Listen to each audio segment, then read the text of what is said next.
من فاته النحو فذاك الأخرس وفهمه في كل علم مفلس وقدره بين الورع موضوع وإن يناذر فهو المقطوع لا يهتدي لحكمة في الذكر وما له في غاية من فكر من فاته النحو فذاك الأخرس وفهمه في كل علم مفلس وقدره بين الورع موضوع وإن يناذر فهو المقطوع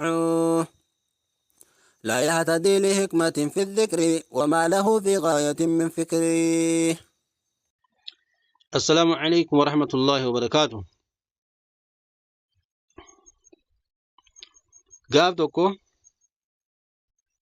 خنيسة في جلديساتو وان نياتا نرى والقافة تنجان خانا خنيفني مي جلديسان مي اتمال نياتا جينجان أمون أقوري أقومدي تيني وانا الدداه نياتا جي أغرسيسي چودا وان نياتو خان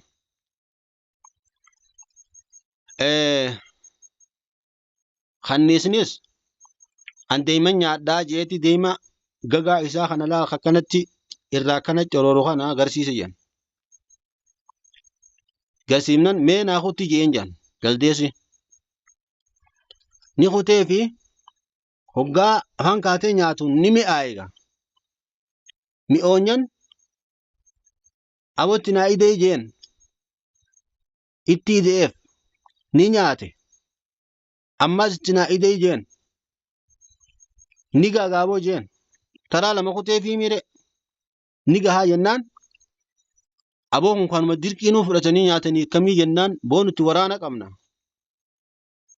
waraana keenya afaan buutee hin du'inii jeen jaan jennaan anaa waraana hin qabne jeetiin waraana kiyyan fidadhee nyaanna jee kute tigallakkisee gaa jaldeessa hedduu fidee dhufe hoggaa fidee dhufu aboo annuufin kuta harkachi laadhatiin nu kutee as fuudha yoo inni natti horee kana nyaatu ta'e kana ciniinu ta'e isin narratti dhawaa jeen kana hoggaa inni silaa itti gallakkisee harkatti gallakkisee silaa ni fuudha jee harkatti gallakkisu amma gaaraatti gajjige sil hulduu fi qaama goonan aboo narratti dhahaa jee gaafirraa narratti dhahaa jennaan ka amma isumatti seenan kaabo dhubbuq dhakaacha fi mukaan dhubbuq osuma godhanuuti ajjeesan jechuu isumaa jechuu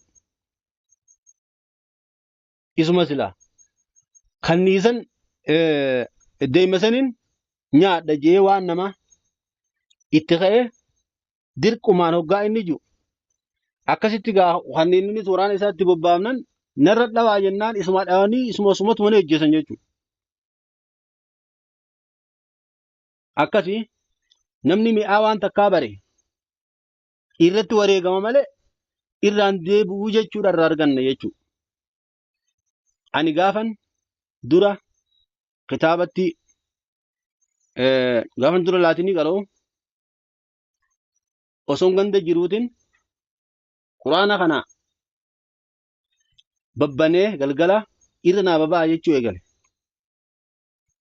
hoggaa irra naa babaan quraanni kun natti mi'aawe arkaan islaamaa arkaan iimaanaa kana faa nu qaraa'isan toohida adda addaa kana faa jenna kitaabni kun natti mi'aayeti aboo deemetiin qara'aawu jeetin aboo ati binoota asiin geessee kutaa 8 geessee ammas deebi'eetiin aliif qaraa jetteetiin maatu addunyaa taphatuu deemtaa miti gosaan tumnee sifuu simnaa naan jee obboleessa kee guddaan aboo gosti uleen nama tumti qawwee guuradhaati mee akkanan diinirraa deebi'u na laalaan jeen akkasuma bakka na jalaa hafee achi booda bakka waa takkallee natti hin ergine isaanis qotaa saniiti usaniin na dhiisanii anis gargaarsuma rabbiitiniin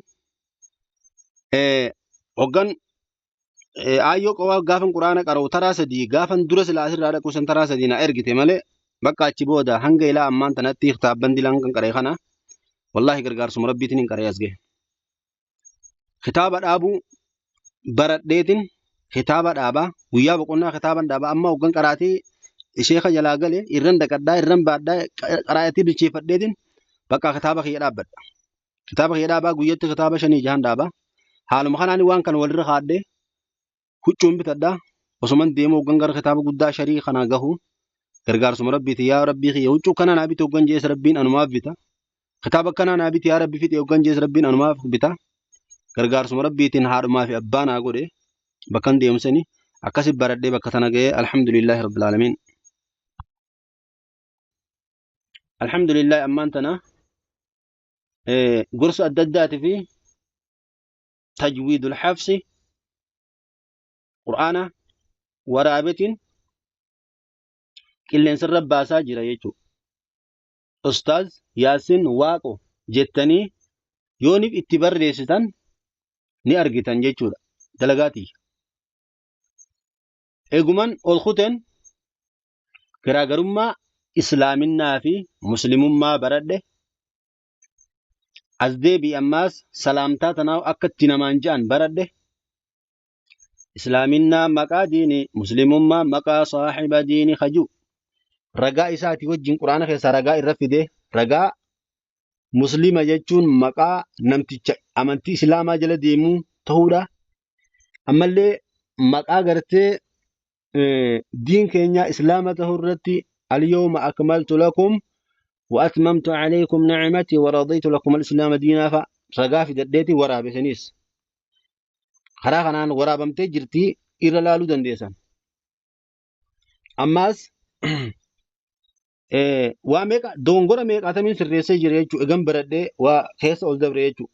Dogongora meeqaatam kabiyyatti dalagamaa jiru meeqaatamiin sirreessa. Salaam alaikum fajan. Salaam alaikum wanni kana jaamuun jiru kitaaba irratti nagarre.